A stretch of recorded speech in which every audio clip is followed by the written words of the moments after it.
नमस्कार। आज हम एक बहुत ही गंभीर मुद्दे पर बात कर रहे हैं जो हमें मिले स्रोतों से सामने आया है।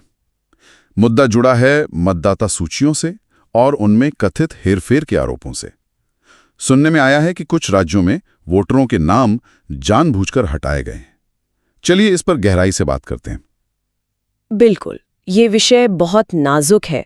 देखिए, वोटर लिस्ट तो किसी भी लोकतंत्र की आप कह सकती हैं बुनियाद होती है।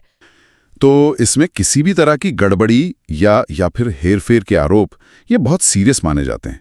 हमें इन दावों को जो उदाहरण दिए गए हैं और हाँ, चुनाव आयोग ने क्या कहा है, सबको ध्यान से देखना होगा। हाँ, तो सबसे पहले ये समझते हैं कि ये आरोप असल में है क्या, मतलब कौन से राज्यों की बात हो रही है। जो जानकारी हमारे पास है उसमें कर्नाटक, महाराष्ट्र, हरियाणा और उत्तर प्रदेश जैसे राज्यों का नाम आ रहा है। और दावा यह है कि खासकर उन इलाकों से नाम हटाए गए जहां कांग्रेस का असर ज्यादा माना जाता है। जी, और देखिए यहाँ ये बात अहम है कि इसे बस कुछ इक्का दुक्का मामले नहीं बताया जा रहा है। जानकारी ये इशारा कर रही है कि ये शायद एक ऑर्गेनाइज्ड सोची समझी कोशिश हो सकती है जो कुछ खास इलाकों को ही टारगेट कर रही है। ये इसे सिर्फ एक गलती से कहीं ज्यादा गंभीर बना देता है। और इसको समझाने के लिए कर्नाटक के आलंद विधानसभा क्षेत्र का एक खास उदाहरण भी दिया गया है ना। बताया गया है कि 2023 चुनाव से ठीक पहले वहां कोई 6000 से ज्यादा वोटरों के नाम हटाने की कोशिश हुई। और आरोप ये भी हैं कि इसके लिए फेक लॉगिन आईडी, दूसरे राज्यों के मोबाइल नंबर, यहां तक कि किसी सेंट्रलाइज्ड सॉफ्टवेयर का भी इस्तेमाल हुआ। राहुल गांधी इसे महज चूक नहीं बल्कि सीधा वोट चोरी कह रहे हैं, ऐसा रिपोर्ट्स बताती हैं। और यहीं पे देखिए टेक्नोलॉजी वाला एंगल आ जाता है। ये फर्जी लॉगिन सॉफ्टवेयर का जिक्र ये चुनावी प्रक्रिया की जो डिजिटल सिक्योरिटी है उस पर बहुत बड़े सवाल खड़े करता है। सही बात है। क्या हमारा सिस्टम इतना मजबूत है कि ऐसी छेड़छाड़ हो ही नहीं सकती? या फिर जैसा आरोप है, क्या उसमें ऐसी कमजोरियां हैं जिनका गलत फायदा उठाया जा सकता है? मतलब ये सिर्फ मानवीय भूल नहीं बल्कि जानबूझकर की गई तकनीकी हेरफेर का शक है। ये तो वाकई चिंता की बात है। और मामला यही नहीं रुकता। जानकारी ये भी है कि राहुल गांधी दावा कर रहे हैं कि उनके पास 100% सबूत हैं इसके। और उन्होंने ये भी बताया है कि कर्नाटक CID यानी जो उनका क्राइम इन्वेस्टिगेशन डिपार्टमेंट है, वो पिछले 18 महीनों में चुनाव आयोग को 18 बार चिट्ठी लिख चुका है। इन चिट्ठियों में IP log, OTP trail, device ID जैसी टेक्निकल जानकारी मांगी गई है ताकि वो जांच कर सकें। और अब कांग्रेस मांग कर रही है कि चुनाव आयोग ये जानकारी 1 हफ्ते में पब्लिक करे। देखिए, जिस तरह की जानकारी मांगी गई है, IP log, OTP trail, device ID, ये सब डिजिटल जांच के लिए बहुत जरूरी होती हैं। IP लॉग से पता चलता है कि काम कहाँ से हुआ, OTP ट्रेल से वेरिफिकेशन का पता चलता है। इनसे किसी भी ऑनलाइन गड़बड़ी की जड़ तक पहुंचा जा सकता है। अच्छा। और CID का 18 बार लिखना ये दिखाता है कि वो इसे गंभीरता से ले रहे हैं। ये कोई एक बार की बात नहीं है। अब चुनाव आयोग ये डेटा देता है या नहीं, ये आगे के लिए भी एक मिसाल कायम करेगा कि पारदर्शिता कितनी है। हाँ, और इन तकनीकी बातों को और पुख्ता करने के लिए कुछ उदाहरण भी दिए गए हैं। जैसे एक सूर्यकांत नाम के व्यक्ति का जिक्र है। कहा गया है कि उसने सिर्फ 14 मिनट में 12 वोटरों के नाम लिस्ट से हटा दिए। 14 मिनट में 12 नाम? हाँ, और एक गोदाबाई नाम की महिला का भी मामला है जिनका नाम हटाने के लिए गलत मोबाइल नंबर और OTP इस्तेमाल हुआ, ऐसा आरोप है। ये तो बहुत ही चौंकाने वाली बातें हैं। बिल्कुल, ये सूर्यकांत और गोदाबाई जैसे उदाहरण जो है ये इन आरोपों को एक मानवीय चेहरा देते हैं। ये सिर्फ आंकड़े नहीं रह जाते बल्कि लगता है कि हाँ, असली लोगों पर असर पड़ रहा है। जानकारी में ये भी है कि सिर्फ नाम हटाए नहीं जा रहे, जोड़े भी जा रहे हैं। लेकिन आरोप लगाने वालों का कहना है कि पूरी कसरत का असली मकसद कांग्रेस के वोट बैंक को काटना है। तो सवाल यही उठता है कि क्या ये रूटीन काम है जिसमें गलतियां हो जाती हैं, या फिर ये जानबूझकर किसी खास ग्रुप को निशाना बनाया जा रहा है? तो एक तरफ तो ये सब आरोप हैं, सबूतों के दावे हैं, और दूसरी तरफ है चुनाव आयोग। उनका क्या कहना है सब पर? जी, रिपोर्ट्स के मुताबिक चुनाव आयोग ने इन आरोपों को पूरी तरह से खारिज कर दिया है। उन्होंने कहा है कि ये आरोप झूठे और आधारहीन हैं। और उनका तर्क क्या है? मतलब वो किस आधार पर खारिज कर रहे हैं? उनका मुख्य तर्क उनकी स्थापित प्रक्रिया पर है। वो कहते हैं कि वोटर लिस्ट से किसी का नाम ऐसे ही ऑनलाइन नहीं हट जाता। एक पूरी प्रक्रिया होती है, नोटिस जाता है, सुनवाई होती है, कई लेवल पर चेकिंग होती है।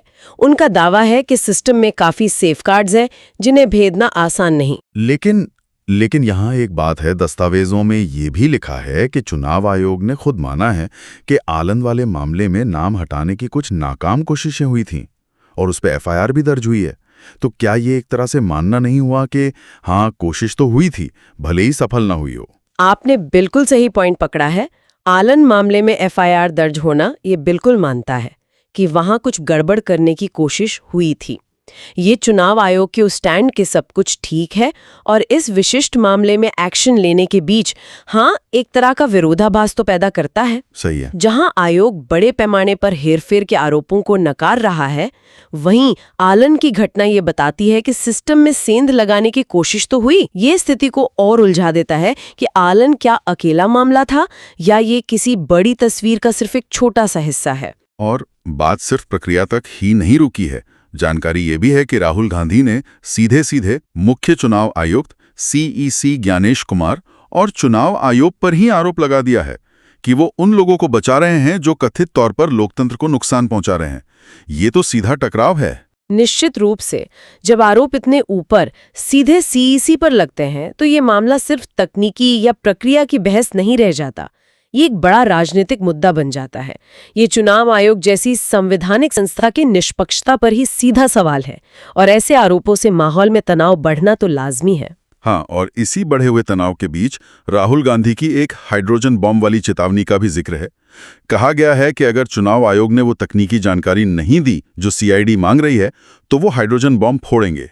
इसका क्या मतलब हो सकता है? क्या ये बस दबाव बनाने का तरीका है? देखिए, ये साफ तौर पर एक राजनीतिक बयान है, मुहावरे का इस्तेमाल है मामले की गंभीरता दिखाने के लिए। उपलब्ध जानकारी के आधार पर इसका मतलब यही लगता है कि अगर चुनाव आयोग वो data, IP log, OTP trails वगैरह नहीं देता तो कांग्रेस इस मुद्दे को ज्यादा जोर शोर से उठाएगी। शायद कुछ और तथाकथित खुलासे करें, जनता के बीच ले जाएं। ये बिल्कुल चुनाव आयोग पर दबाव डालने की ही रणनीति लगती है। तो हमने अभी तक आरोपों को देखा, आलंद का उदाहरण समझा, तकनीकी सबूतों की जो मांग है उस पर बात की और चुनाव आयोग का पक्ष भी जाना। लेकिन जैसा ऐसे मामलों में अक्सर होता है, कई सवाल अब भी हैं जिनके जवाब मिलने बाकी हैं। स्रोत खुद भी कुछ अनसुलझे सवालों की तरफ इशारा कर रहे हैं। बिल्कुल, और ये सवाल बहुत जरूरी है क्योंकि इनके जवाबों से ही पूरी तस्वीर साफ होगी। पहला बड़ा सवाल तो यही है कि आलन में तो FIR हो गई, पर कर्नाटक के अलावा बाकी राज्य, महाराष्ट्र, हरियाणा, UP जिनका नाम आया, क्या वहां भी ऐसे आरोपों की कोई स्वतंत्र जांच हुई है या ये दावे अभी सिर्फ राजनीतिक बयानबाजी तक ही हैं? दूसरा सवाल उस टेक्नोलॉजी से जुड़ा है। ये फेक लॉगिन ID किसने बनाए? अगर कोई सेंट्रलाइज सॉफ्टवेयर था तो वो कहां से चल रहा था? क्या कोई अंदर का आदमी शामिल था या कोई बाहरी हैकर या कोई ग्रुप? असली सोर्स पता चले बिना जड़ तक पहुंचना मुश्किल है। और एक बहुत बड़ा सवाल चुनाव आयोग के अगले कदम पर है। क्या वो कर्नाटक CID को वो संवेदनशील तकनीकी जानकारी देंगे? अब तक तो वो आरोपों को नकारते आए हैं। अगर वो डेटा देते हैं तो ये पारदर्शिता की तरफ एक कदम होगा। और अगर नहीं देते हैं? अगर नहीं देते तो उन पर जानकारी छिपाने के आरोप और गहरे हो सकते हैं। उनका फैसला बहुत अहम होगा इस मामले में। और शायद सबसे बड़ा सवाल यही कि अगर मान लीजिए भविष्य में किसी जांच में आरोप सही पाए जाते हैं तो जिम्मेदार कौन होगा?